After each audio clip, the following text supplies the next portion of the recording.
Primeiramente, boa noite a todos e todas, boa noite, camaradas, surpreso e feliz. Nós somos aqui quase 40 pessoas na segunda-feira à noite para discutir esse texto do Gotay, né, primeira de oito ou 9 noites, que vamos falar sobre o pensamento cristão revolucionário na América Latina e no Caribe. Né? Compartilhei o PDF em espanhol do texto, que foi o que eu consegui, mas caso você queira ler em português, acesso aí baratinho na estante virtual, né?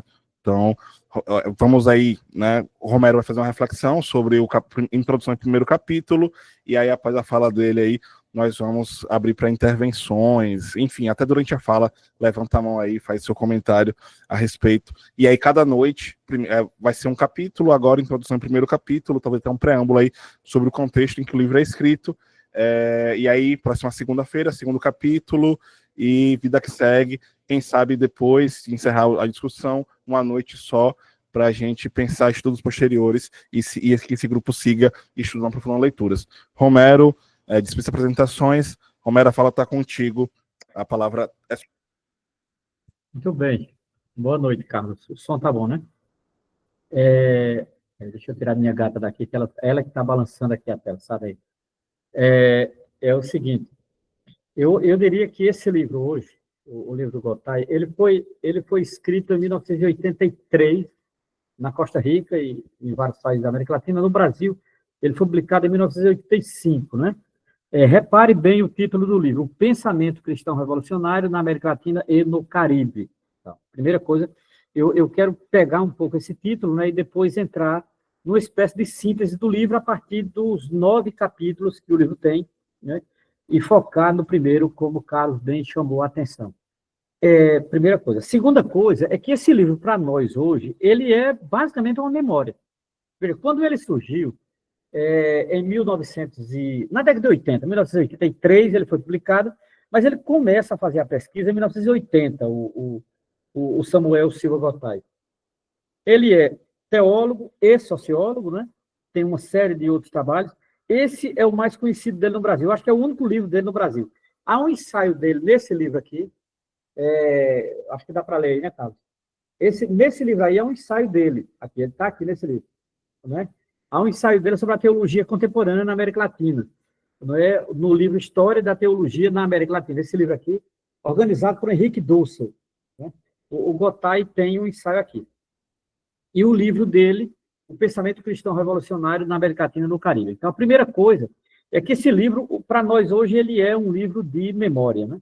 Memória de quê? Memória de um momento significativo da teologia latino-americana, né? Eu vou comentar um pouco o roteiro do livro, vocês vão entender por que esse livro hoje é um livro de memória, né? Agora, antes disso, eu queria fazer uma breve reflexão sobre o título do livro, né? Veja, o título do livro é O Pensamento Cristão Revolucionário. Repare, ele não está tratando especificamente de uma história da teologia, de uma história da sociologia da religião, mas ele vai tratar o que ele chama de pensamento cristão revolucionário. Significa dizer, a elaboração teórica de cristãos sobre a hora revolucionária da América Latina. Isso é fundamental que a gente entenda isso, sabe? É uma reflexão teórica sobre a produção, né? A produção teórica de uma certa teologia na América Latina sobre esse momento revolucionário. Veja, a inspiração fundamental do Gotay é uma experiência que a América Latina viveu ali na segunda metade dos anos 60, que foi a militância, a existência, a luta de Camilo Torres. Camilo Torres passa a ser uma grande referência, não só para o Gotay, mas também para o Gotay, né? Eu não sei se todos aqui conhecem, escrito sobre cristianismo e revolução, não é, de Camilo Torres, o grande Camilo Torres. Quem foi Camilo Torres? Camilo Torres foi um padre católico romano, que, pela leitura e pela militância, ele é colombiano, de Bogotá. Pela leitura e pela militância ali na segunda metade dos anos 60, ele adere à luta das Farc, né? Entra nas Farc e ele é assassinado numa selva colombiana, né? Até hoje não se sabe o paradeiro do corpo do padre Camilo Torres. Camilo Torres virou o quê? Ele virou o ícone de uma tradição cristã revolucionária. Camilo Torres é o primeiro, enquanto padre, enquanto prelado, né, a assumir uma causa revolucionária motivada pela fé que ele tinha e motivada pelas leituras que ele fazia da América Latina. Isso, para nós, virou uma espécie de paradigma. Então, assim, eu diria que o título do livro do Samuel Silva Gotay, que nasceu na Costa Rica, Gotay é da América Central, nasceu na Costa Rica, o livro do Gotay, ele tem uma profunda inspiração exatamente no Camilo Torres. Camilo Torres passa a ser, para todos nós, cristãos, católicos, protestantes, pouco importa, né? Passa a ser, para todos os cristãos latino-americanos de esquerda, a grande referência revolucionária. Eu não sei se todos aqui conhecem ou não. Se não conhece, eu acho que no Google tem algumas coisas, tem texto, tem fotos, tem trajetória, tem pequena biografia dele, e tem esse livro em português, que foi reeditado agora, que é Escrito sobre Cristianismo e Revolução, do padre Camilo Torres. Foi publicado por uma editora carioca chamada Alma Revolucionária. O título, essa editora, eu acho maravilhoso o título, o nome dessa editora. Alma Revolucionária, né? Esse escrito aqui do Camilo Torres. Pronto. Dito isso, veja, eu tentei aqui mapear o título do livro do Samuel Silva Gotay, O Pensamento Cristão Revolucionário na América Latina e no Caribe. Veja, essa experiência revolucionária na América Latina e no Caribe, ela obviamente, na América Latina, a experiência revolucionária ela é desigual e combinada. Aqui eu estou usando um termo que eu chupei de Trotsky, né? Ela é desigual e combinada, não é igual de maneira nenhuma, né? Digamos assim, em determinados momentos, há países que estão mais revolucionários. Por exemplo, houve um momento que a Colômbia, o Peru, por exemplo, a Bolívia, está muito mais avançada, né? Em termos de organização camponesa, organização indígena, em termos de movimento sindical, movimento operário, e principalmente em termos de esquerda católica. Que o que vai nos interessar aqui, em si, não é o movimento operário latino-americano e nem o movimento indígena, mas é uma coisa que eu diria que está no meio dos dois, que é a chamada esquerda católica, né? Que tem essa postura revolucionária, não é? Então, veja, de Camilo Torres, a Revolução Nicaragüense de 78, 79, você tem aí, eu diria, uma quadra histórica revolucionária que é fundamental, que é aquilo que vai inspirar o Samuel Silva Gotay. Então, entre Camilo Torres, 66, 67, por aí, né? Entre Camilo Torres e a Revolução Nicaragüense, a primeira Revolução Sandinista, não estou falando agora eu nem sei o que está lá, o que é hoje a Nicarágua, mas ali por volta de 78, 79, a Nicarágua ela fará uma revolução que terá a participação de cristãos. Inclusive, é a única revolução coletiva, não como atitude individual, a única revolução coletiva que vai incorporar cristãos. Para vocês terem uma ideia, participaram dessa revolução os irmãos Descoto, os padres Descoto, e o monge Ernesto Cardenal. 3 padres participaram na vanguarda, né, da luta revolucionária dos sandinistas no final dos anos 70 na Nicarágua. E boa parte da esquerda católica da América Latina apoiou a Revolução da Nicarágua. Então, assim, se nós ficarmos entre o Camilo Torres e a Revolução Nicaragüense, nós temos uma nítida leitura do que é esse título do livro do Gotay, que é o Pensamento Cristão Revolucionário na América Latina e no Caribe, tá certo? Então, veja, esse livro, ele traça, eu diria, esse período, né? Esse período de América Latina, América Central e Caribe, tá certo? Primeira coisa. A segunda coisa é que o livro ele tem um subtítulo, não é? Há um subtítulo nesse livro que eu acho importante a gente chamar a atenção também, que é a ideia de pensar uma sociologia da religião latino-americana, né? Num diálogo com o marxismo. Veja, o Gotay, ele coloca, há um subtítulo. Carlos, tu pode ler aí o subtítulo do livro? O subtítulo.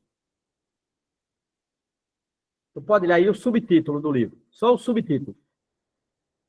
Tu que está com o livro aí na mão. Eu estou com na América Latina e no Caribe. Na América Latina e no Caribe.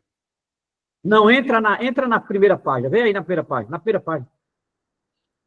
Vê se tem um subtítulo. A edição espanhola Implicações da teologia da libertação para a sociologia da religião. Exatamente. Esse título me interessa muito. Veja, esse é o subtítulo, na verdade, que está na primeira página. Por que esse subtítulo é importante? Veja, esse aí, não é? Implicações da teologia da libertação para a sociologia da religião. Por que esse subtítulo? Esse subtítulo aí é um diálogo direto com o marxismo. Veja, a tradição marxista de forte influência stalinista, ela tomou ao pé da letra aquela frase de Marx, a religião é o ópio do povo. Então, por exemplo, há uma certa tradição no marxismo, geralmente, eu não quero dizer que todos, né? Mas geralmente informados pelo stalinismo, que a religião é o ópio do povo. Logo, religião é alienação, religião é atraso, religião é aliança com as classes dominantes, etc, etc, etc. Então, religião, de certa forma, é um antro de reacionarismo. O Gotay, e como não só ele, outros intelectuais, Gotay, por exemplo, na Costa Rica, Rick Lamer, em São José, em Porto Rico, por exemplo, Frei Beto aqui no Brasil, Leonardo Boff, Juan Luís II do Uruguai, são teólogos que não vão aceitar essa tese. Veja, não que a religião também não seja o ópio do povo. Agora, dizer que a religião cristã é apenas ópio do povo é um erro, vão dizer esses teólogos. Por quê? Porque na América Latina, a esquerda católica é o que tem de mais revolucionário. Então, essa é a situação, né? Para você ter uma ideia, na América Latina, haverá um setor de cristãos que vão abraçar a causa indígena, a causa operária, a causa dos camponeses, a causa dos trabalhadores e a luta revolucionária. E a luta armada, é isso que eu estou falando. Então, veja bem, na América Latina, esses cristãos de esquerda, eles não são ópio. Muito pelo contrário, né? Muito pelo contrário, eles estão inseridos na vida do povo, eles estão nas comunidades populares. Você tem freira que mora em periferia, padre que vai morar em favela. Você tem toda uma tradição de cristãos revolucionários, católicos e protestantes, que estão inseridos na vida do povo. Sendo que eu dizer, essa gente não é reacionária. Essa gente não é alienada. Essa gente não tem um projeto alienante de sociedade. É isso que vai dizer o Gotay. Por isso que Gotay, eu achei legal o subtítulo, né, que é as implicações da teologia da libertação numa sociologia da religião marxista. Então, nesse sentido, na América Latina, o cristianismo, ele não necessariamente ele não é reacionário. Agora, é claro que em determinada conjuntura, em determinada situação, ele o é. Sim, sim, claro. Agora, não dá para dizer que necessariamente, na América Latina, o cristianismo sempre foi reacionário. Isso é falso, né, historicamente. Então, eu diria que aqui está, basicamente, no título do livro do Gotay, as suas duas teses principais, né? Primeiro, revolucionário e dizer de onde ele vem, e segundo, dialogar com a sociologia marxista da religião para demonstrar que essa tradição cristã, ela não é reacionária. Ponto. Pronto. Aí, aqui é uma primeira introdução antes de entrar no livro, tá certo? Uma pequena introdução geral. Carlos, tem alguma questão?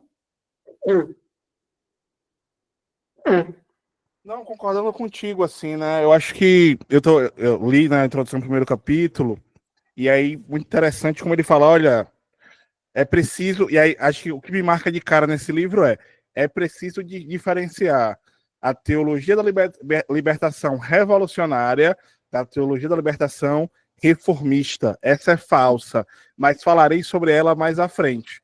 Então, acho um primeiro ponto. E aí, concordando contigo, né? Para ir marxista da religião, nós precisamos colocar alguns pingos nos is e demarcar algumas coisas para, de fato, entender que fenômeno religioso é esse e que sociedade permite esse nascimento. Porque até ele não nasce do vácuo, até ele não nasce do nada, ela nasce dentro de uma estrutura, né? Ele pontua isso de cara no livro e é maravilhoso. Eu já fiquei muito instigado. Lourdes, levantou a mão. Oi, Lourdes. Boa noite. Eu sou Lourdes. Acredito que seja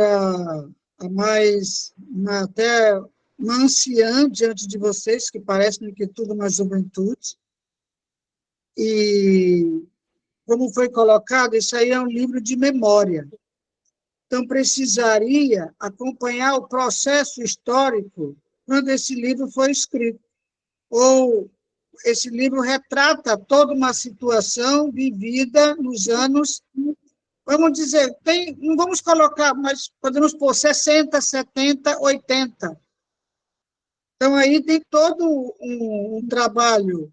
Inclusive, no momento do livro, aparece Fidel Castro, a questão do comunismo, né, que não aceitava a religião, e depois Fidel percebe que, sim, aqui na América Latina, havia um trabalho onde a igreja estava trabalhando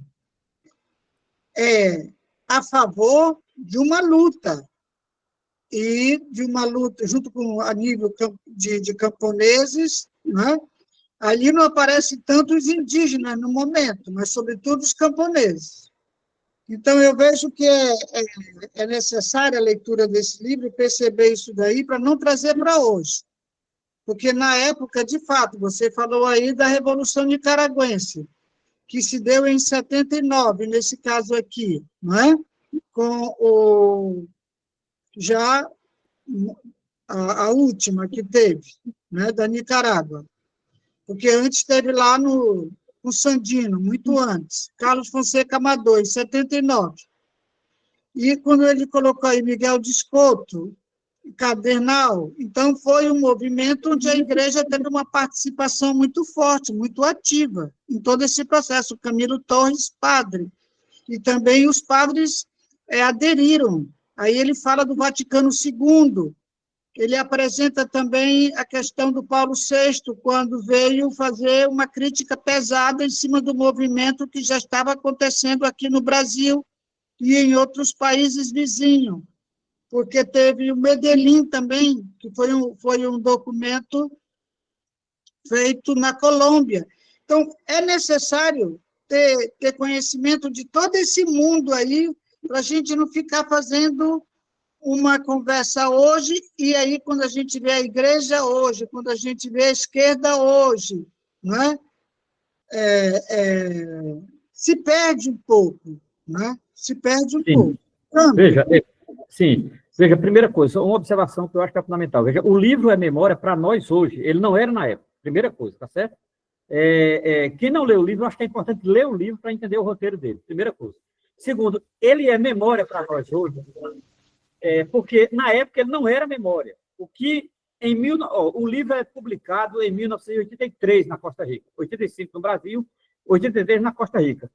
O livro tem 9 capítulos, a gente está só começando, primeira coisa. Segunda coisa, ele é memória porque nós hoje estamos trabalhando exatamente a partir disso que a Luz colocou em 2024.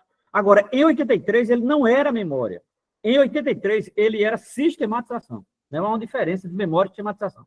Em 83, o Gotay estava sistematizando uma realidade que estava presente na América Latina e na América Central e no Caribe, que era, digamos assim, uma presença cada vez mais ativa da igreja, obviamente desigual e combinada, porque não era igual em todos os países da América Latina, da América Central e do Caribe, não é? E como essa igreja se funcionava a partir de eventos, inclusive, já consolidados. Eu citei o caso de Camilo Torres, não é?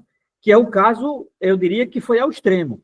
Mas, por exemplo, de Camilo Torres à Nicarágua, entre um e outro, você tem uma série de acontecimentos. Por exemplo, em 74, há o caso de São Cristóvão de las Casas, e é a primeira assembleia que vai criar o Zapatista, por exemplo. A igreja participou, né? A igreja foi fundamental, a igreja de São Cristóvão de las Casas, por exemplo, né?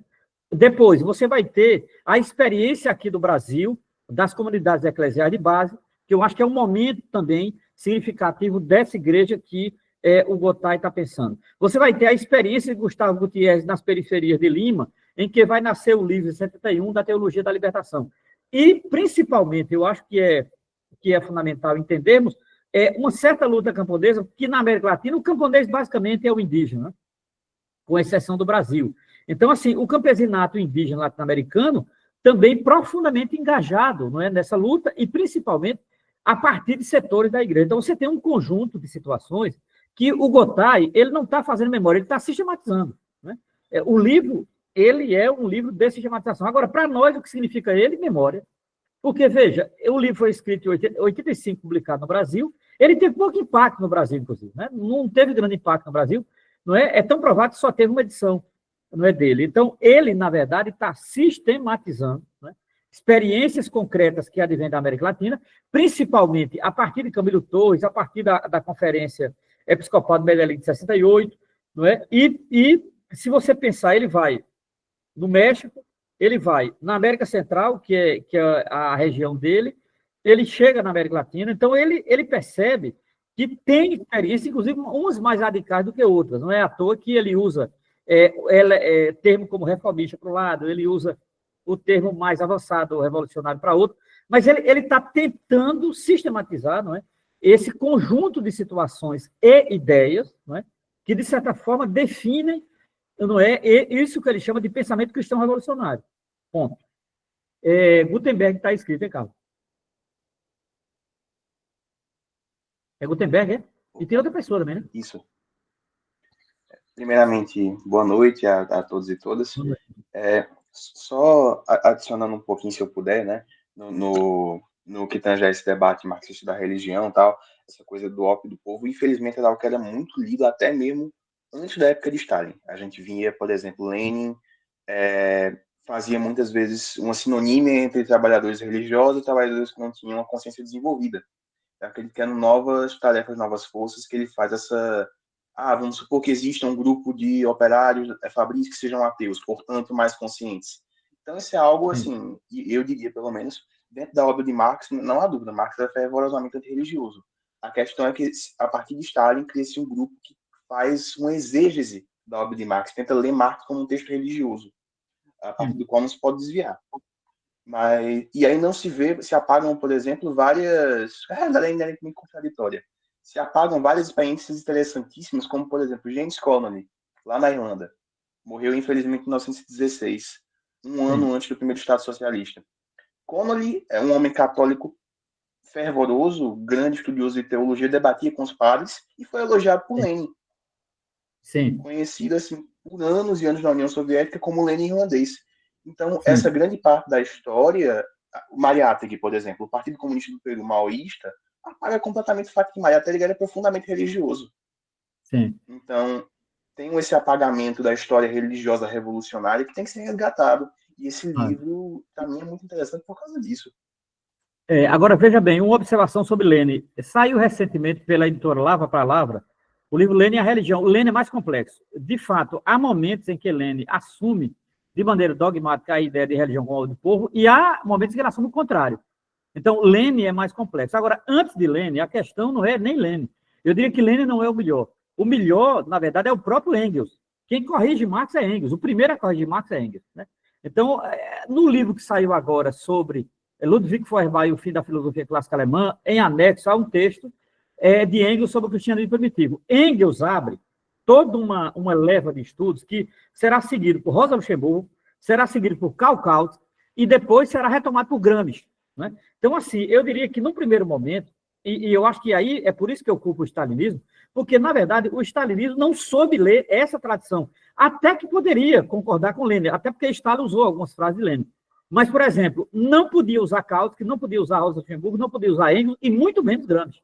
Então, veja, se nós percebermos esse debate da religião no marxismo, que começa a se diferenciar com Friedrich Engels, ele vai ter um ponto alto com Rosa Luxemburgo, que é a palestra que ela faz, que, na verdade, é um curso de formação que ela faz para o Partido Social Democrata, né, que é sobre o socialismo das igrejas. Depois, o livro de Kautsky, que é um livro enorme sobre a história do cristianismo, e, principalmente, o ponto mais alto vai ser Gramsci. Por quê?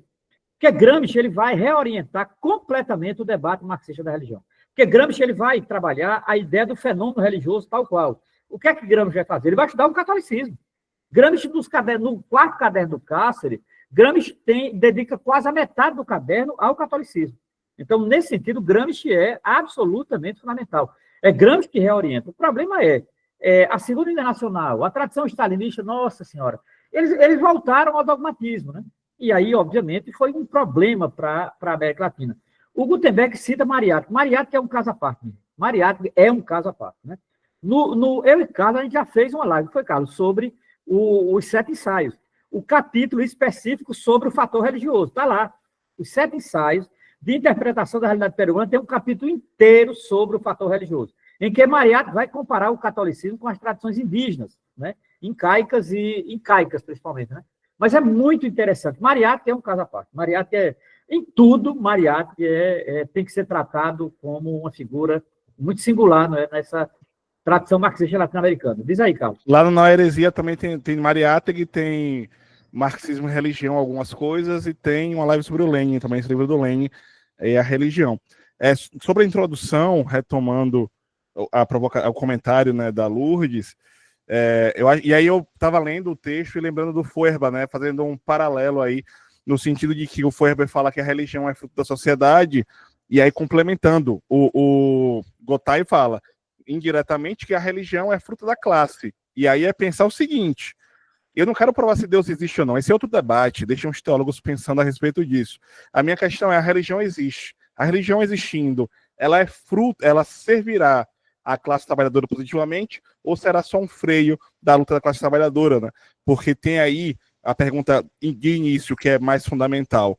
Tem fundamento teórico que se convencionou chamar de cristão revolucionário? É uma pergunta que está nas nossas igrejas hoje, nossas paróquias, o Papa fala sobre isso. Então, é possível pensar um cristão socialista, um cristão comunista, um cristão revolucionário? Ele vai provar nesse texto que sim, né? E aí, o que é esse cristão revolucionário? Porque joio e trigo, né? Há os reformistas que aparecem, mas há um segmento de fato revolucionário que precisa ser compreendido, e Fidel já atentou a isso. Fidel já estava atento para dizer, né, que não há contradição entre religião e revolução. Outra coisa, Carlos, que eu acho que é importante lembrar nesse movimento aqui, que, de certa forma, o Gotay não cita, mas está nas entrelinhas, que é o caso do Chile. E veja bem, veja que ironia. O caso do Chile é o caso mais adiantado que tem em termos teóricos. O Chile criará um movimento de cristãos pelo socialismo. Esse movimento que nasce ali na segunda metade dos anos 60, ele vai apoiar Salvador Allende, ele vai durar até 73, até o golpe de Pinochet. Então você vai ter, na América Latina, um movimento, só o Chile vai ter isso, né? Que é um movimento explícito de cristãos, em que vão se reunir e vão elaborar um projeto de cristãos pelo socialismo. Eu acho isso muito interessante, porque, por incrível que pareça, o que a gente está fazendo aqui é muito parecido com o Chile no final dos anos 60, sabia? Não que a gente vá ter um Pinochet ou um Salvador Allende, não é isso. Mas, de qualquer maneira, isso que a gente está fazendo aqui era uma discussão já pautada ali na segunda metade dos anos 60. Né? Pronto, é isso. Como introdução, agora eu queria entrar no livro, mas vê se tem mais alguma questão. Se tiver então, mais Romero, ele não cita o Chile, eu acho, mas ele cita o encontro. Ele cita o encontro, O evento, né? Na verdade, ele cita o evento. Primeiro encontro latino-americano de cristãos pelo socialismo, Fidel e tal, documento final, mas ele não fala o Chile e tal. Ele cita, porque, na verdade, eu não entendi porque ele não cita o Chile, porque, na verdade, isso é do Chile, não é da América Latina. Pois é. Nunca foi. Esse movimento nunca existiu fora do Chile. Agora, é claro que eu acho que era um movimento inspirador. Inclusive, teve brasileiro que participou, que foi o caso de Plínio de Arruda Sampaio, o Plínio pai. Plínio de Arruda Sampaio estava lá, inclusive. Eu não sei, ele, de fato, ele cita o movimento, mas não cita o Chile. Mas é chileno, não tem como tirar, né? Porque aconteceu, nasceu, cresceu e morreu no Chile. Né? Se não fosse a ditadura de Pinochet, eu não sei o que daria. Eu me lembro quando eu fui aluno do padre Comblan, eu conversava, porque Comblan estava lá também nesse período, né?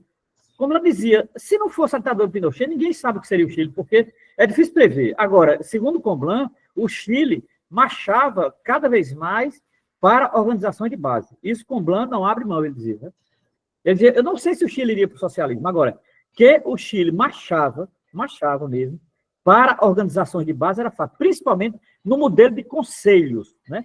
Havia um movimento conselheirista, né, que estava presente no MI, que estava presente em outras organizações, né, principalmente na relação com o movimento operário e com o movimento camponês. E a igreja no meio.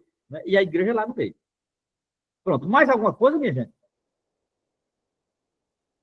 Ninguém levantou a mão, não. Ninguém não? Então vamos avançar, tá certo? Não tem? Veja, eu comentei o título do livro, comentei o subtítulo do livro e o projeto do livro. Agora eu quero entrar no livro. O livro tem 9 capítulos. 9 capítulos. Veja, o primeiro capítulo é o que eu quero mais comentar aqui, eu só vou aventar. O primeiro capítulo ele vai trabalhar as condições e processos que tornaram possível a teologia da libertação. Né? O segundo capítulo, ele vai tratar da crise teológica das teologias europeias. Eu acho um capítulo absolutamente genial. Eu, pessoalmente, acho o melhor capítulo do livro, teoricamente falando, tá certo? Que é o capítulo segundo, em que ele vai tratar da crise teórica das teologias europeias. Eu quero focar também algumas coisas nesse capítulo. O terceiro é a resposta latino-americana à crise da teologia. Aí ele é brilhante, né? E ele vai estabelecer uma relação, que é uma relação dialética, hoje perdida nas igrejas cristãs, que é uma pena, que é a relação entre história e salvação. Eu repito, há um tema central na teologia latino-americana que está basicamente hoje perdido, né, pelas teologias contemporâneas, que é a relação entre história e salvação, entre o plano de Deus e a historicidade desse plano. Não é? Veja, a categoria central da relação entre história e salvação é a categoria de reino de Deus. Essa categoria é absolutamente fundamental, né? Um pequeno parênteses aqui, antes de seguir nos capítulos do livro do Gotay. Há um livro de um pastor batista, ele é norte-americano, dos Estados Unidos, e morou muito tempo na Nicarágua. É um pastor chamado George V. Pixley. George Pixley. Esse George Pixley, ele tem um livrinho que foi publicado no início dos anos 80 também, chamado O Reino de Deus. Esse livro foi publicado pela editora Paulinas. É um livrinho pequeno, de capa verde, em que o teólogo Pixley, ele vai nas raízes da categoria Reino de Deus, a partir do Antigo Testamento. Ele sempre foi, não é, um especialista no Antigo Testamento, e, em particular, no Êxodo. Não é? Era a especialidade do Pixley. Ele tem um livro, inclusive, sobre o Êxodo. Né? E Pixley vai dizer que a categoria Reino de Deus, que se realiza, de fato, no Novo Testamento, por conta da figura de sua praxis, o Pixley vai dizer a origem mais remota da categoria Reino de Deus vai se dar exatamente nos conflitos da formação do povo de Israel, né? Das chamadas primeiras tribos tal, e o debate sobre a monarquia. Ele diz, é ali que se gesta a categoria utópica Reino de Deus. Veja, o Gotay, no terceiro capítulo, ele vai trazer uma reflexão semelhante quando ele faz uma discussão do história e salvação. Né? Eu espero, não sei, mas na frente a gente volta a isso, Carlos, porque é um tema que eu acho relevante. Hoje não vai dar, não. O quarto é a revolução hermenêutica, né? O lugar da interpretação, eu acho importante, porque, veja, não há teologia sem hermenêutica, tá certo? Não há. Não há. Isso é uma marca do cristianismo. Eu até acho que não há religião sem hermenêutica. Agora, essa é uma opinião pessoal, mas teologia não há. Né? É uma descoberta, inclusive, isso é uma descoberta de um teólogo e filósofo alemão, da segunda metade do século XVIII, alemão, chamado Schleiermacher, Friedrich Schleiermacher. É Schleiermacher que descobre isso, né? Que não há hermenêutica sem teologia. Por isso que o avanço, e eu acho, Schleiermacher era um luterano, né? Um discípulo de Lutero. E é muito interessante que o avanço teológico moderno se dará por conta da sua base hermenêutica. Né? E o que é que faz o Gotay? Gotay, ele traz para a América Latina aquilo que ele chama de revolução hermenêutica. O que é a revolução hermenêutica? É a própria teologia da libertação. A própria teologia da libertação, ela em si já é uma grande revolução hermenêutica, tá certo? Depois ele vai entrar nos temas mais praxeológicos do livro, né? O capítulo 5º, fé e política, né? Inevitável esse encontro, e ao mesmo tempo, eu diria trágico, porque trágico? Porque a teologia da libertação, ela será acusada de ser mais política do que religião. Ela será acusada de marxismo, ela será acusada de heresia. Ironicamente, a teologia da libertação será acusada por tudo que ela não é. Essa é a ironia da história, ela será acusada por aquilo que ela não é. Os limites ou erros da teologia da libertação nunca são apontados pelos seus detratores. Sempre são apontados a superficialidade da teologia da libertação. Porque, de fato, que a teologia da libertação instiga um debate e uma prática entre religião e política é um fato, né? Entre fé e política. Agora, não necessariamente a teologia da libertação ela é reduzida à política sem a fé. Né? Mas o autor faz uma reflexão que eu acho muito bom. E de certa forma, nos leva, não é, aquele teólogo católico que eu acho que melhor refletiu sobre isso. Né? que é um teólogo uruguaio, jesuíta, chamado Juan Luís II. Esse cara tem um livro chamado A Libertação da Teologia. É também um livro dos anos 80, foi publicado no Brasil pela editora Loyola. Nesse livro, Juan Luís II vai responder ao cardeal José Ratzinger. Esse cardeal assinou um documento sobre a teologia da libertação, que são instruções sobre a liberdade do cristão. É um documento, na verdade, não é um documento papal, mas é um documento da Congregação para a Doutrina da Fé, da qual ele era o prefeito, à época chamava-se prefeito, né? O cardeal alemão Joseph Ratzinger. E Ratzinger vai criticar a teologia da libertação. Na última parte do documento, ele vai criticar a teologia da libertação, dizendo que a libertação da teologia da libertação, ela é mais política e marxista do que soteriológica. Não é? O teólogo João Sobrinho, o teólogo Juan Luís II vai responder ao cardeal. Né? E, para mim, é a melhor resposta ao cardeal no livro chamado A Libertação da Teologia. E o Juan Luís II, eu diria que ele dá a resposta definitivamente ao cardeal. Né? Até hoje, eu acho que esse livro de Juan Luís II é atual. Né? Porque ele vai demonstrar, ele não vai nem acusar, ele vai demonstrar, né, que o cardeal não entendeu, de jeito nenhum, o conceito de salvação hermeneuticamente situado, porque o cardeal, ele acreditava que salvação era um conceito universal e, consequentemente, um conceito genérico, que não se aplicava geograficamente aos países. O Juan Luís II vai dizer exatamente o contrário. Não existe salvação universal, né? Toda salvação, ela tem um ponto local, por uma razão óbvia que o cardeal deveria saber, né? Toda salvação implica um momento de conversão. Não existe conversão universal. Toda conversão, ela é particular. Toda conversão começa no momento particular. Não é? E como é que o cardeal não sabia disso? Como é que o cardeal não sabia disso? É interessante, porque Juan Luís II era um dos maiores teólogos que eu li na minha vida, foi esse jesuíta, não é, uruguaio. Impressionante esse teólogo, impressionante. Tá? Eu recomendo o Juan Luís II, tá certo? E aí eu acho que ele resolve o problema da fé e da política. Tá? Pronto. Mas você sabe que esse cardeal foi o Papa, né? Desculpem, foi mal. Eu só gostei assim. Oi. Você Fala aí, sabe oi, Lu, fala. Você sabe que esse cardeal foi o Papa Bento, né? Claro, o Papa claro. Bento. Então, Claro a gente que sim. sabe que foi toda a política dele. Foi um dos que foi responsável por o silêncio do Boff. Quando era cardeal ainda. Quando era Sim, cardeal. Quando era cardeal. É. Então, não é que ele não sabia, ele sabia muito bem, porque era uma pessoa até muito capaz, muito estudada. Mas ele tinha horror. Juan Luís II não podia dizer isso, não.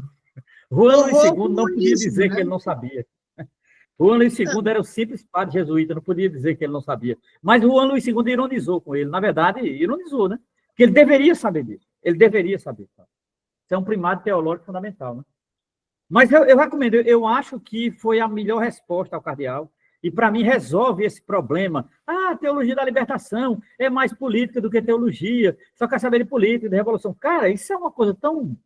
Cara, é uma coisa já superada, desde os anos 80. Agora, obviamente, volta sempre esse tema, não é? Eu acho que é lamentável. Agora, esse teólogo, Juan Luís II, ele colocou a última parte terra nisso. Não existe projeto de salvação universal. Todo projeto de salvação ele tem uma dimensão particular. Ora, a referência dele é o próprio Evangelho, entendeu? O próprio Evangelho. É isso. Depois, o outro capítulo, que deixa eu ver aqui, 1, 2, 3, 4, 5, 6. O 6º capítulo é Fé e Ciência, né? Que veja bem, aí a gente deve tomar cuidado, porque apesar de ter esse título, Fé e Ciência, mas o capítulo não é sobre ciência no sentido epistemológico geral. Na verdade, é sobre as ciências sociais. Esse capítulo 6º, ele é muito importante para quem faz sociologia, quem faz ciências sociais e tal, porque o Gotay, ele faz uma reflexão sobre o papel das ciências sociais nos anos 60. Né? Veja, não é as ciências sociais hoje. É como as ciências sociais dos anos 60 elas foram importantes, né, para a própria teologia. Né? Veja, para o Gotay, uma série de cientistas sociais latino-americanos, eles já estavam avançados em relação ao conhecimento do próprio continente. Né? Olha, a produção das ciências sociais no México, a produção das ciências sociais no Peru, a produção das ciências sociais na Costa Rica e em Porto Rico, a produção das ciências sociais na Argentina e no Brasil. Né? Ora, haverá um debate latino-americano que vai ser muito importante para a teologia, que é o debate da chamada teoria da dependência, entre aspas.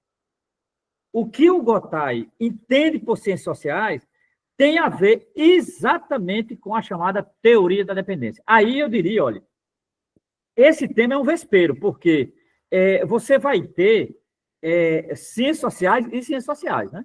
Veja, por exemplo, vou dar um exemplo aqui paradoxal. Gustavo Gutierrez, no seu livro Teologia da Libertação, ele cita Fernando Henrique Cardoso e Enzo Faleto como referências. Como referência, claro. Gustavo Gutierrez. Mas ele cita. Veja, havia, no campo das ciências sociais, algo bem mais avançado do que Fernando Henrique e Enzo Faleto, sinceramente. Né? Aqui no Brasil mesmo, né? No Brasil, mas que estava no México, que é Rui Mauro Marinho. Então, por exemplo, a própria ideia de teoria da dependência, ela vai ter uma teoria da dependência marxista, é essa que interessa a Gotay, né? E você vai ter uma teoria da dependência, entre aspas, reformista, no sentido que o Carlos colocou aqui. Diz aí, Carlos, tudo que levantou a mão? Então, a ideia era reforçar justamente esse ponto, né? Que ele, o tempo inteiro, ele está batendo na tecla. A minha grande questão aqui não é uma reforma, é uma revolução. Quem são os aliados nesse processo revolucionário, né? Dentro da igreja, dentro do cristianismo, dentro da teologia. E lá no primeiro capítulo, antes de falar do primeiro capítulo, quando ele fala desses reformistas, só citando lá na página 20, que eu acho importante, essa diferenciação, fomos construindo a estrutura metodológica da teologia da libertação que se encontra em forma fragmentária em milhares de artigos, estudos, declarações e documentos mimeografados no meio do apressado processo de libertação e em alguns livros em que já começam a refletir mais pausadamente, mas que ainda assim não chegam a construir uma exposição compreensiva e detalhada dessa metodologia. Esta é a metodologia da reflexão teológica da libertação, teológica da teologia da libertação, dos cristãos revolucionários. A outra, teologia da libertação, vaga e imprecisa, tão vaga e imprecisa como é essa teoria da dependência, que não faz referência à estrutura de classes e que pode ser usada para defender os interesses dos opressores nacionais, frente à burguesia estrangeira. É o caso de FHC no Brasil e Enzo Faleto no Chile. Exatamente. Né? Veja, é isso que está. O debate não é à toa que o nome é Teologia da Libertação, não é Teologia da Dependência, é Teologia da Libertação. Então, nesse sentido, os teólogos eles estavam mais avançados do que os sociólogos da teoria da dependência. É isso que o Gotay chama a atenção para a gente, né? Porque o projeto da teologia da libertação era exatamente um projeto libertador, de romper com as cadeias, não é? As cadeias do imperialismo. Você repare, a teologia da libertação, ela já incorporava ao discurso teológico debates como imperialismo, por exemplo. Eu acho que a gente não pode esquecer isso. O debate sobre o imperialismo, sobre o colonialismo. Veja, eu estou aqui querendo dizer o seguinte, que a teologia da libertação, ela era decolonial antes desse decolonial, muito antes. Né? Eu estou pensando aqui no livro de João Sobrino, 1975, Cristologia a partir da América Latina. Né? Esse livro é um marco desse debate. Né? Esse livro é um marco. Eu diria que, do ponto de vista de uma tradição revolucionária dentro da teologia, o livro de João Sobrino é um marco. Cristologia a partir da América Latina. Esse livro só será publicado no Brasil, acho que em 81, pela editora Voz. Né? Mas a primeira edição dele em El Salvador é 75. E repare onde o livro é produzido, em El Salvador. Em El Salvador.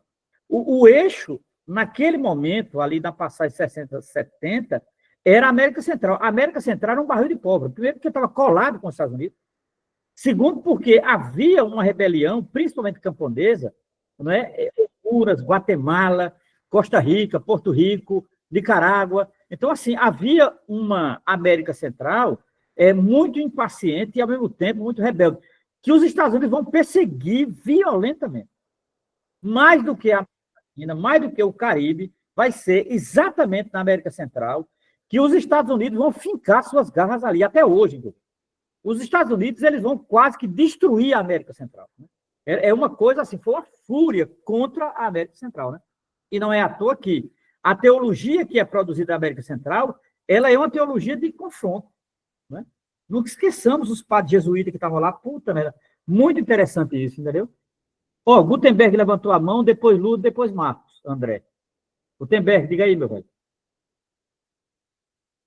Então, nesse debate sobre as ciências sociais e uma ciência social reformista em comparação com a ciência social revolucionária, eu vejo isso muito evidente na psicologia, que é a minha área, sustento de psicologia. E um dos padres que tinha muito a ver com a teologia da libertação, que estudou profundamente a teologia da libertação e que é um dos psicólogos mais importantes do contexto latino-americano, é o Ignacio Martín Baró. E ele vai desenvolver, ele vai ser o segundo a desenvolver, depois de Alberto Melani, o termo psicologia da libertação. Isso. E Martín Baró, salvadorinho também. Foi por isso que inclusive, eu levantei a mãozinha, porque me veio essa coincidência. Sempre que eu penso em El Salvador, eu penso em Martín Baró, coitado, como ele não choraria vendo que El Salvador se tornou hoje. Mas, claro. E a gente vê, pelo menos eu vejo, na psicologia social moderna, uma desvirtuação do horizonte revolucionário que Martín Baró propunha para a psicologia. Sim. Com o trabalho de, por exemplo, Sylvia Lane, ela adota uma revolução pacífica, uma revolução... Sylvia Lane é fantástica, viu? Já logo digo, mas ela tem um eu forte de reformismo.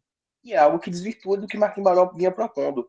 E, assim, infelizmente, é uma pena que existe essa degeneração à direita nas ciências sociais latino-americanas, porque elas começaram, ou pelo menos muitas, houve muitos polos de produção completamente revolucionária. Claro. E veja, o Gutenberg, a questão da América Central é fundamental. Nesse momento, o primeiro eixo revolucionário, não é à toa que o próprio Gotay também é da América Central, ele está na Costa Rica. Né? Então, assim, o primeiro eixo revolucionário da teologia da libertação é a América Central. Né? Ali o ponto mais alto vai ser João Sobrinho, né? Que está em El Salvador. Tal. Lourdes, diga aí, Lourdes. Oi, Lourdes. Não podemos esquecer de Cuba, né? Não, mas Cuba é outra coisa, porque Cuba está no Caribe. Ô, jovem, é o seguinte. Não, o caso é o seguinte, mas não esqueça que a coisa não é estancada, porque toda essa... Quem motivou... Vamos dizer, quem animou muito esse processo de libertação foi um dos exemplos, foi Cuba. E nós temos ali Che Guevara. Então, o que acontece? Passa a ser, de repente, um exemplo a ser seguido. Tanto que ele coloca a questão de Fidel Castro quando eles querem fazer uma crítica em cima dos religiosos, Fidel Castro já percebe que não, que tem possibilidade, sim, de fazer um trabalho conjunto. Então, nós precisamos colocar que todo esse movimento religioso não surge por acaso, surge a partir da luta. E a partir da luta, um grupo começa a refletir a palavra de Deus no sentido dessa luta. Aí é que está. Esse livro do John Sobrinho, que o cara colocou, realmente é um dos melhores, clássico, mesmo nesse momento. Mas o que eu quero colocar é que havia todo o movimento, aí você colocou muito bem, tá certo? Que Cuba é Caribe, mas estava Guatemala, El Salvador, tinha toda a opressão em cima ali de Costa Rica, não é mesmo o Panamá, toda a questão do canal e tudo mais. Então, tinha todo um trabalho.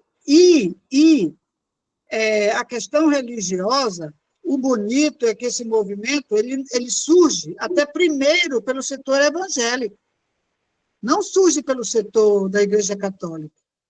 Aí tudo vai para o ecumenismo já naquela época. Então, é interessante perceber esse movimento. Vocês O próprio autor do livro, aqui desse livro, o autor, o autor ele coloca muito bem todo esse processo aí como inicia, né? É um processo muito bonito, não podemos esquecer, até porque eu vejo assim, jovem, eu vejo que é muito bonito a gente estar fazendo todo esse trabalho, né, de resgate e de ver a questão da sociologia da religião, e a gente, de vez em quando, trazer um pouquinho para hoje, né? Não Como as coisas... necessariamente, não necessariamente. Não necessariamente, porque se trazer para hoje é um problema, né? Para hoje você pode. Mas é interessante para poder ver como o processo Trazer para hoje não é brincadeira, não é brincadeira. Câmbio. Veja, Fidel Castro é o seguinte, cara, eu não sei se vocês leram Frei Beto. O livro Fidel é a Religião. Fidel só vem reconhecer o papel da religião tardiamente, está lá no livro Frei Beto. Ele mesmo, Frei Beto, Fidel Castro falando. Então, veja bem, Cuba sempre foi uma referência para nós, Lúcio, sempre foi. Agora, veja bem, a América Central é outra coisa. Eu acho que está na hora da gente que trabalha com o pensamento latino-americano e, de um modo geral, o pensamento americano, entender a peculiaridade da América Central. A América Central ela tem uma peculiaridade muito particular. Por exemplo, tem um pessoal de Santa Catarina, do IELA, do Instituto de Estudos Latino-Americanos, liderado pelo professor Nildo Orix. Eles têm um trabalho, eu estou lendo um livro sobre Honduras, né? É muito diferente. É impressionante como a América Central é diferente. E, de fato, é o que diz Gutenberg. Quando ele lembrou do psicólogo, do Baro, é muito interessante, por quê? Porque essa tradição da América Central, ela é a menos conhecida na teologia da libertação.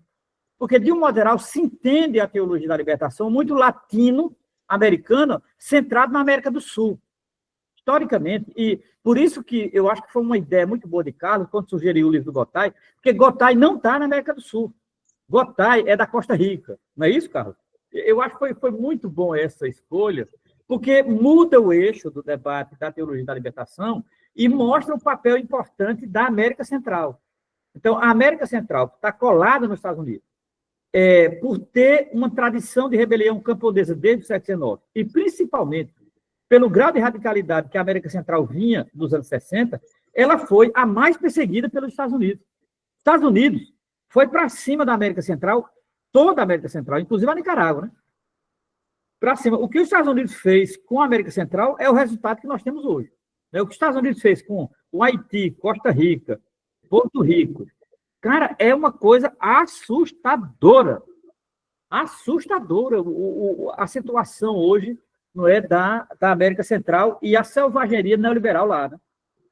Paciência, mas alguém mais tinha levantado a mão, acho que foi Robson, né? Alguém mais, cara? Eu acho que tinha mais alguém, né?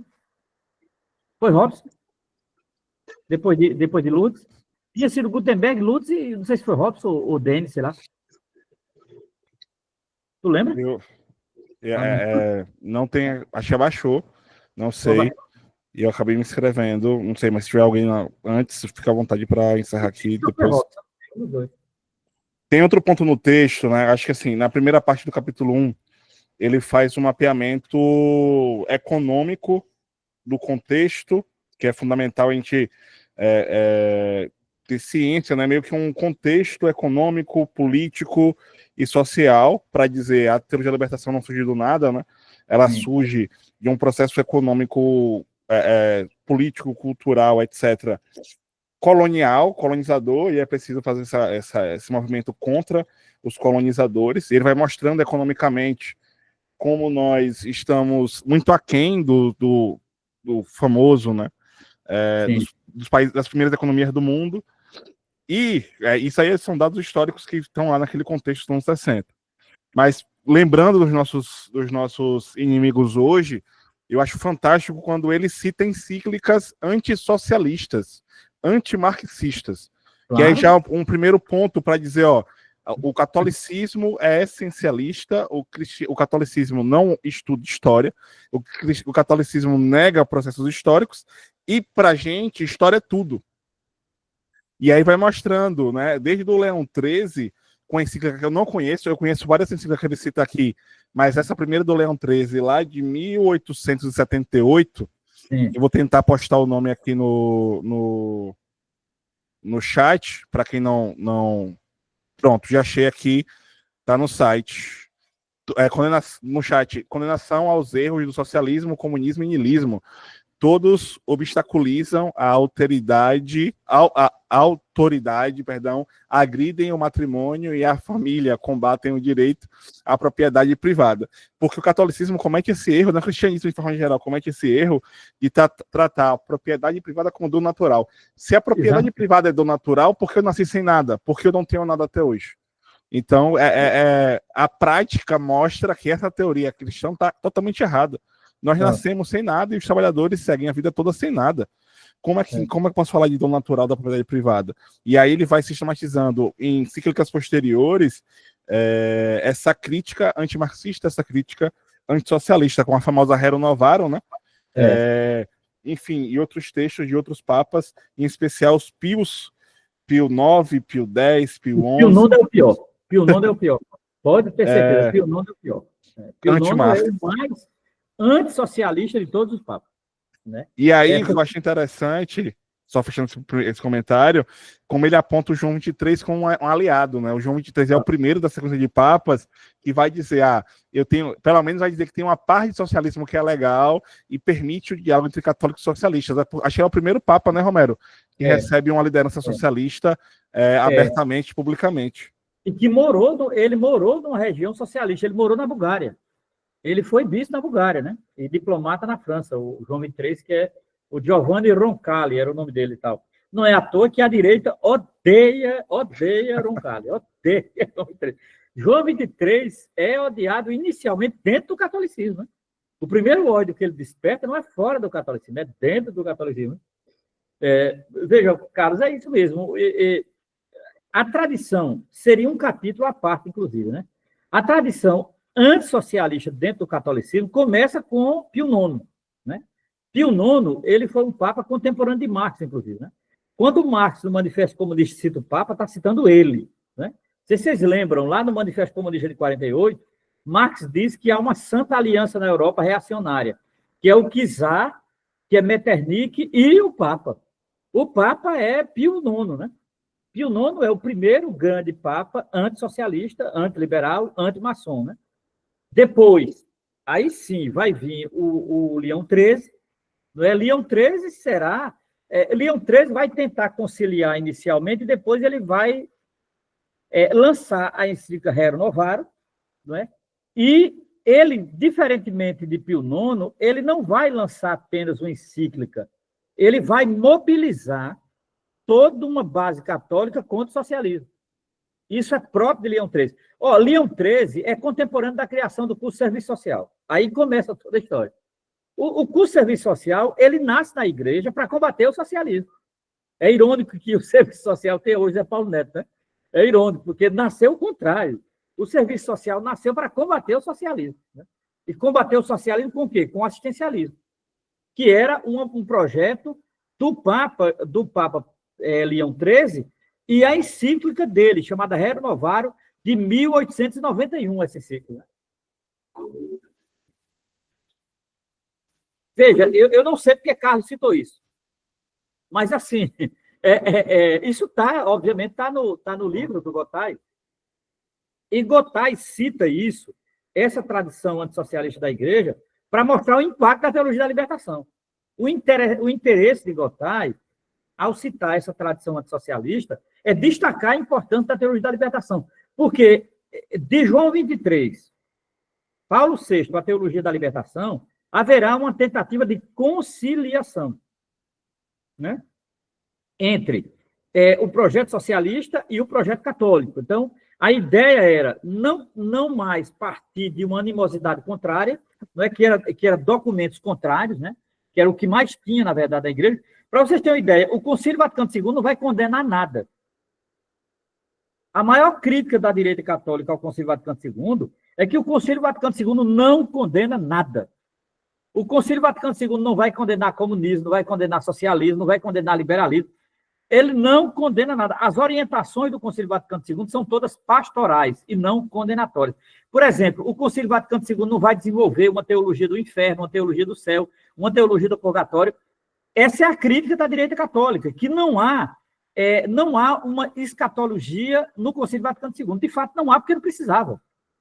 Veja, minha gente, olha, tem umas coisas da direita católica que parece coisa de menino adolescente. Sabe aqueles meninos que começaram a ler o catecismo ontem, entendeu? E fica enchendo o saco com aquelas coisas tolas. É o seguinte, veja, uma teologia do inferno no Concílio Vaticano II não caberia. Primeiro, porque o concílio está interessado em fazer uma orientação pastoral. Segundo, porque ele não vai mudar o inferno. Ninguém muda o inferno. Ninguém muda o inferno. Então, assim, não adianta. Falando do inferno ou não falando, ninguém muda o inferno. Então, essa não era a preocupação central do Concílio Vaticano II. O Concílio Vaticano II estava preocupado com o mundo, não era com o inferno. Estava preocupado com o mundo moderno e não com o inferno.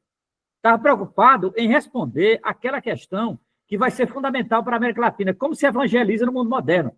Não é como se condena o mundo moderno, mas é como se evangeliza no mundo moderno. Isso vai ser fundamental para a primeira conferência episcopal latino-americana, que é a de Medellín. A conferência de Medellín ela vai atrás dessa tese, né, dessa tese do Concílio Vaticano II, e ela vai ambientar exatamente na América Latina. E aí nasce a teologia da libertação. Né? A teologia da libertação é um desdobramento fundamental de uma questão do Concílio Vaticano II, que é como se evangeliza no mundo moderno. O mundo moderno ele é plural. Veja, o mundo moderno não é o mundo ocidental só. Né? O mundo moderno não é apenas o mundo ocidental. Isso é uma grande descoberta do Concílio Vaticano II. O mundo moderno vai para além do Ocidente. Diga aí, Carlos. E falando em mundo moderno, né, eu acho que outro ganho desse primeiro capítulo é ele falar, antes dos teólogos latino-americanos revolucionários, nós temos um processo de secularização, um processo de historização da teologia, né, pelos europeus, com o Calbart, o Bonhoeffer, o Bultmann, o Harvey Cox, Todos protestantes. Harvey Cox já é dos anos 60. Então, tem uma série de figuras aqui que estão construindo, quem sabe, um alicerce ou preparando o terreno, nem um alicerce, mas, sei lá, preparando o terreno para que depois surja um Camilo Torres, Dom Helder Câmara e outras figuras que estão pensando já em aspectos latino-americanos, em aspectos revolucionários. Então, ele vai, a um setor católico antissocialista, a um setor católico antimarxista, mas na própria Europa há uma crítica a essa galera, que tenta historicizar a teologia, tenta olhar para a teologia de forma mais racional, e aí isso chega na América Latina e a galera começa a pensar em vias revolucionárias. Então há um caminho que ele vai construindo, que eu acho muito interessante para a gente já ter de fato esse contexto em mente de como nasce a teologia da libertação latino-americana. Esse debate, Carlos,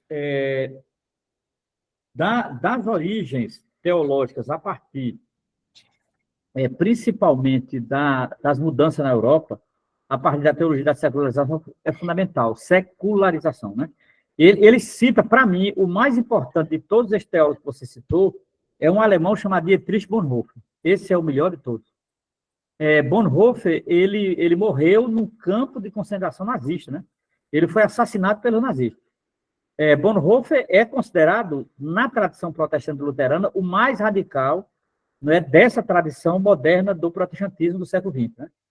Agora, nos anos 60, um americano dos Estados Unidos, chamado Harvey Cox, esse cara vai mudar essa discussão, porque ele vai escrever um livro só sobre isso, chamado A Cidade Secular, The Secular City, né, que vai ser traduzido no Brasil como A Cidade do Homem. Né? Essa obra, até hoje, é odiada pela direita católica. Porque essa obra é uma defesa do mundo moderno. Uma defesa. O Cox vai dizer, não é possível mais evangelizar fora do mundo moderno. Não existe mais. Então, assim, fora do mundo moderno é anacronismo para Harvey Cox. Né? Aí ele vai radicalizar a secularização. Né? Ele vai ser uma forte influência para o teólogo católico José Comblan. Comblan vai escrever, alguns anos depois de Cox, a Teologia da Cidade. O livro de Comblan é de 69, de Harvey Cox eu acho que é 66. Mas é isso. Mais alguma questão, minha gente? Mais alguma questão? Então, veja, o capítulo 7 chama-se Fé e Ideologia. Aí é um problema, porque a teologia da libertação ela será acusada de, entre aspas, ideologia da libertação, né? Por conta do projeto secular da teologia da libertação. Então, qual é a ideia, né, de um modo geral, da Cúria Romana, da direita católica e tal, né? A teologia da libertação, ela, na verdade, não é uma teologia, ela é uma ideologia da libertação, né? Por quê? Porque ela esposa um projeto revolucionário terreno e esquece do céu, né? Veja, isso é um erro. Primeiro, já vou dizer que isso é um erro, né? Não é verdade, não corresponde à teologia da libertação. Veja, que na teologia da libertação há um apoio a um projeto secular, é verdade. É verdade. Que a teologia da libertação sempre teve mais simpatia pelo socialismo, é verdade. Agora, que a teologia da libertação ela é apenas ideológica porque ela apenas vê o socialismo como projeto, é falso. Absolutamente falso. Por quê? Porque, na verdade, a teologia da libertação, o socialismo para a teologia da libertação é apenas uma mediação, né? Existe uma coisa que é fundamental, né? O reino começa neste mundo. Né? Essa é uma tese evangélica fundamental. O reino começa neste mundo. Né? É o que João Sobrino chama de o já e o agora não. Né? João Sobrino, Irge Multima, etc. Né? É o já e o agora não. Então, nesse sentido, chamar a teologia da libertação de ideologia, na verdade, é uma maneira de não perceber que o projeto da teologia da libertação é um projeto de um ser humano integral, no sentido de Jacques Maritain e de todo o tomismo. A teologia da libertação ela tem um pé no tomismo também, né? Que é exatamente a ideia do humanismo integral de Jacques Maritain. Né? Então, assim, não adianta você defender o céu se o que é mais cruel na Terra é a fome. Então, antes do senhor ou da senhora defender o céu, você tem que superar o desafio da fome. Porque não adianta nada uma teologia do céu com os cristãos se acabando de fome, na miséria, sem terra, sem teto, sem comida, etc. Então, nesse sentido, ela não é uma ideologia, porque aquilo que a teologia da libertação defende é exatamente a ideia de que não há nenhuma possibilidade de uma teologia da libertação que não passe, aí eu vou citar pela primeira vez a categoria central, que é a categoria pobre, né? Aquilo que Gustavo Gutierrez chamava de força histórica, né? A força histórica dos pobres. Ora, a categoria central da teologia da libertação, de fato, é o pobre, né? É interessante que, veja bem, recentemente, um dos teólogos da teologia da libertação mudou. Ele mudou literalmente de lado, e mudou de teologia também, que é o irmão de Leonardo Boff, chamado Clodovis Boff. Né? Ele acusou a teologia da libertação, no ensaio dele, de trocar Jesus pelo pobre, de colocar o pobre no lugar de Jesus. Isso é uma tese de Clodovis Boff, está no livro dele sobre a teologia da libertação, o mais recente dele. Né? Esse livro, inclusive, foi feita uma live sobre ele. Quem fez a apresentação do livro foi aquele padre José Eduardo, aquele golpista lá. Que quase Alexandre Moraes pega ele, né? Foi esse padre que fez a apresentação do livro de Ies, o livro do Clodovis Boff. Né? Veja, quem respondeu a Clodovis foi Comblan. Comblan afirma que Clodovis Boff não entendeu, não é? Ou não quis entender a questão do pobre na teologia da libertação. Não foi a teologia da libertação que colocou o pobre no lugar de Jesus. Foi Jesus que se fez pobre. Como é que Clodovis Boff não sabe disso? Essa foi a resposta de José Comblan. Comblan disse, Clodovis erra. Não foi a teologia da libertação que colocou o pobre no lugar de Jesus. Foi Jesus que se fez pobre. Será que Clodovis não sabe teologicamente onde Jesus nasceu? Será que ele esqueceu disso? Foi? Quem se fez pobre foi Deus, não foi eu. Não foi Comblan, não foi Carlos. Não foi Ceia. Quem se fez pobre foi o próprio Jesus de Nazaré. E pronto, aí resolveu, né? Diga aí, Marcos. Boa noite, Marcos André. pessoal. Recentemente eu vi uma live do Clodovis, que ele vai falar que a teologia, se não vem da iluminação lá de cima, ela vai acabar em heresia. Aí não dá para levar muito a sério, não, sabe? É um erro, um erro primário. Isso é primário. Não é? Ele na verdade, Teológico, Marcos, volta à dicotomia moderna. né? Teológico. Ele volta à dicotomia moderna. Sim, sim. Entre aspas, a ideologia dos dois mundos, né? Sim. Aqui na Terra você tem pecado, desgraça tal, e, na verdade, o mundo da salvação é o mundo da igreja. Isso é um erro primário. Eu acho primário. Agora, quando ele criticou a teologia da libertação, dizendo que foi ela que colocou o pobre no lugar de Jesus, é um erro, né? Porque, na verdade, não foi. Aí, Comblan, na verdade, se sentiu tocado, porque a questão do pobre na teologia da libertação não é substituir Jesus. É que ele não entendeu a inversão fundamental. Quem inverteu tudo foi Deus, não foi a teologia da libertação. Sim. Porque Jesus podia ter, sei lá, ter nascido rico. Né? Jesus podia ter sido imperador romano. Mas por que Deus não o fez imperador romano, entende? Olha, Marcos, é a mesma pergunta que eu me lembro que uma vez um colega meu fez para Comblan. Quando eu fazia teologia no Recife, no ITER, nos anos 80, a gente estava discutindo, aí Comblan estava discutindo o nazismo tal, e a teologia moderna tal. E um colega nosso perguntou a Comblan onde estava Deus quando os judeus estavam morrendo no campo de concentração. Aí Comblan pensou, olhou assim, bem no olho do jovem, e hoje é até um bispo. Olhou no olho do jovem e disse: meu jovem, Deus estava morrendo ali, com o judeu no campo de concentração. Você queria que Deus estivesse com Hitler? Essa foi a Comblan. Então, assim, eu acho importante isso, sabe? Porque, às vezes, esse grau de dicotomia, muitas vezes, na teologia, cria, na verdade, um mundo ilusório para a própria teologia. Né? Mas é isso, Marco. Tranquilo? Tranquilo. Obrigado, pessoal, pela iniciativa. Muito importante, muito enriquecedora com o professor Romero. Valeu. Marcos Scarpione. Diga aí, Marcos. Ô, professor Romero, e a todos, boa noite a todos e a todas. Nossa, eu fico pensando aqui, né? O Clodovis Boff escreve junto com Leonardo Boff como fazer a teologia da libertação. E 82, é bom tomar cuidado. Ele escreve isso, e assim, eu entrei no grupo de vocês porque eu estudo a teologia da libertação hoje no meu projeto de doutorado, né? E aí eu fico pensando como um autor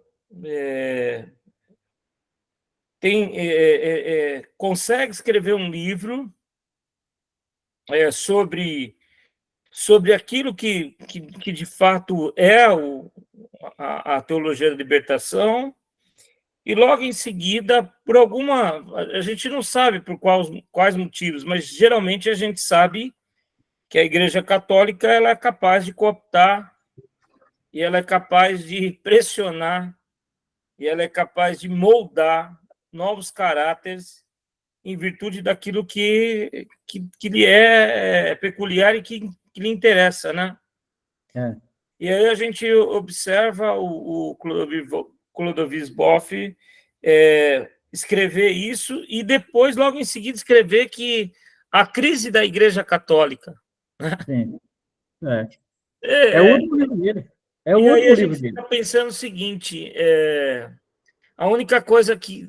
Desculpa se eu ofender alguém aqui, mas eu tenho um pensamento muito claro a respeito disso, ou talvez obscuro, e podem discordar de mim.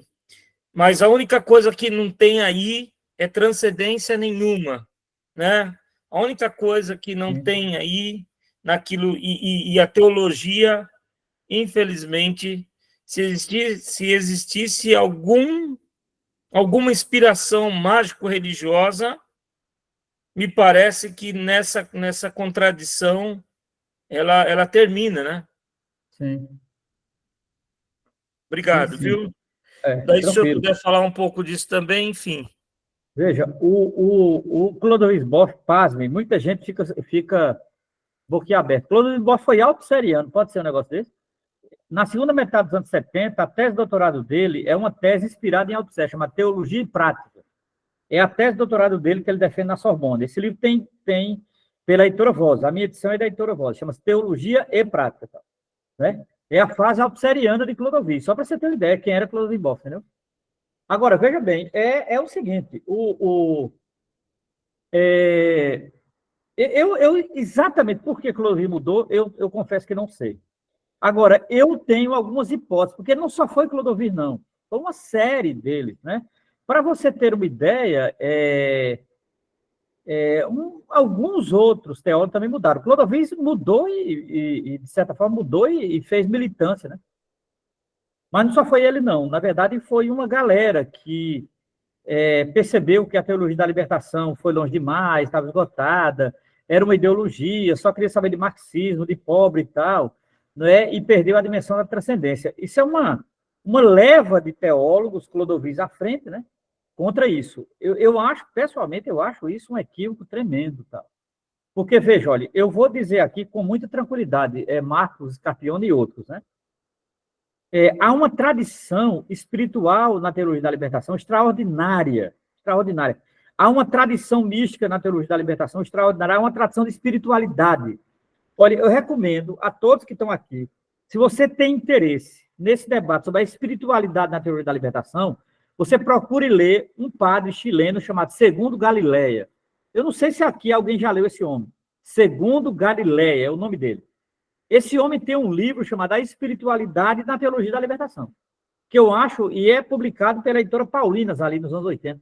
Eu acho uma obra raríssima, né?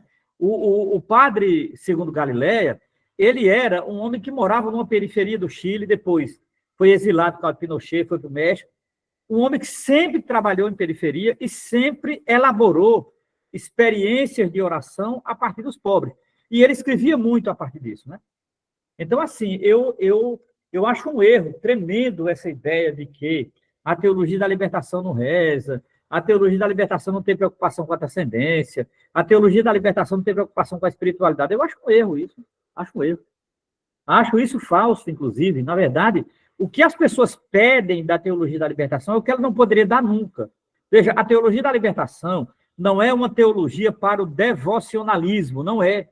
Não é uma teologia para o espiritualismo, não é. Não é uma teologia para delírios de louvores, não é. A teologia da libertação, ela não tem essa preocupação central, que é fazer da oração uma separação do mundo. Para a teologia da libertação, a oração não é separada do mundo, né? Esse foi a tentativa, de certa forma, de quebrar essa dicotomia, né? Quem reza está na igreja, quem está no mundo, está no mundo. Era exatamente essa questão que a teologia da libertação, né, queria, de certa forma, resolver e acabar com essa dicotomia. Diz aí, Carlos. Antes de passar para o Marcos, eu queria fazer um comentário que é tipo assim, uma sugestão de encaminhamento, né, para a gente encaminhar para o encerramento, já são 22 horas. Exatamente. E amanhã, imagino que nós acordemos cedo aí para trabalhar. E aí, de segunda-feira, próxima segunda-feira, a crise teórica das teologias europeias na América Latina, capítulo 2. Marcos, vai lá. Não, só ter um comentário, professor Roberto. Não é que a teologia não tenha espiritualidade. Eu digo que a atitude do Clodovis Boff é a única coisa que assim, é impensável, né? Uma pessoa que vem defendendo, uma pessoa que é teólogo, uma pessoa que usa dinheiro, provavelmente deve ter usado dinheiro público, exatamente para estudar fora do país, financiado exatamente porque a gente sabe que as estruturas religiosas, elas enviam pessoas para outros lugares, para outros estudos, sempre na ideia de um processo depois de dominação. É para isso que a gente estuda muitas vezes, né? Esses estudos, ainda mais dentro desses conceitos que a gente está discutindo, e aí a gente fica pensando quanto ele se controverte, não é?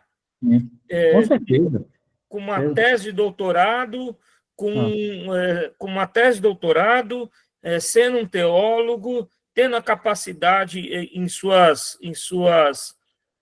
consciência, em sua sã consciência, né? Porque não é um delírio que aconteceu, uma perda de memória, ou um deslize, ou um problema metabólico que aconteceu no cérebro, e ele, de repente, então, se viu perdido e escreveu uma coisa dessa. Pelo contrário, existe muita intelectualidade para contraverter aquilo que foi produzido, dito espiritual. Então, para mim, a única coisa que não tem é espiritualidade nisso, né? Perfeito. Perfeito, Marcos. Tem que tirar no Obrigado, corpo. viu? Pode, plenamente. Plenamente. E para terminar, os 2 últimos capítulos, Por uma Ética Cristã da Libertação, né, e, finalmente, as implicações para uma sociologia da religião marxista. Olha, eu acho um livro extraordinário. Esse livro do Gotay é fundamental, né? Hoje, como bem disse Lourdes, é um livro de memória, mas não o era em 83. Para nós, ele pode ser lido ainda, além da memória, como livro de síntese daquilo que foi a melhor experiência teológica latino-americana, a mais original e a mais singular teologia já praticada nesse continente, foi a teologia da libertação. A única teologia que não foi uma teologia europeia, que é o debate que vai ser do próximo encontro. É isso, Carlos. Valeu demais. Obrigado, gente. Para quem chegou aí depois, eu compartilhei, né, o link do grupo do WhatsApp, o link do SIGA da UFES, para quem quiser certificação. Sim, e aí ótimo. nos vemos próxima segunda-feira, 20h30, beleza? Capítulo 2 da discussão. Valeu, minha gente. Boa noite. Boa noite. Boa noite. Boa noite, obrigada. Boa noite, gente. Boa noite. Boa noite.